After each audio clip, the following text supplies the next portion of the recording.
Rotary Misty Hills ವತಿಯಿಂದ ಮಡಿಕೇರಿಯ ಸಂಚಾರಿ ಪೊಲೀಸ್ ಸಿಬ್ಬಂದಿಗಳಿಗೆ ರೈನ್ಕೋಟ್ಗಳನ್ನು ಕೊಡುಗೆಯಾಗಿ ನೀಡಲಾಯಿತು. ರೋಟರಿ ಮಿಸ್ಟಿ ಹಿಲ್ಸ್ನ ನೂತನ ಆಡಳಿತ ಮಂಡಳಿ ಪದಗ್ರಹಣ ಕಾರ್ಯಕ್ರಮದಲ್ಲಿ ಬೆಂಗಳೂರಿನ 3191 ರೋಟರಿ ಜಿಲ್ಲೆಯ ಸಹಾಯಕ governor Prakash Belavadi Misty Hills ವತಿಯಿಂದ ನೀಡಲಾದ 10 ರೈನ್ಕೋಟ್ಗಳನ್ನು ಸಂಚಾರಿ ಪೊಲೀಸರಿಗೆ ವಿತರಣೆ ಮಾಡಿದರು.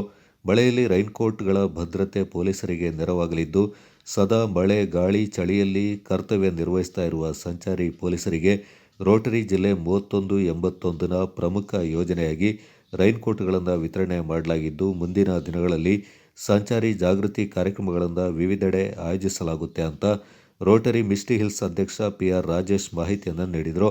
ರೋಟರಿ ಸಹಾಯಕ ಗವರ್ನರ್ HS ವಸಂತಕುಮಾರ್, ವಲಯ ಸೇನಾನಿ ಪೊನ್ನಚ್ಚನ ಮಧುಸೂದನ್, ಕಾರ್ಯದರ್ಶಿ GD ಚೇತನ್, ಮಿಸ್ಟಿ ಹಿಲ್ಸ್ನ ಜಿಲ್ಲಾ ಸಂಚಾರಿ ಯೋಜನಾ ಸಮಿತಿ ನಿರ್ದೇಶಕ SM ಚೇತನ್ ಪಾಲ್ಗೊಂಡಿದ್ದರು.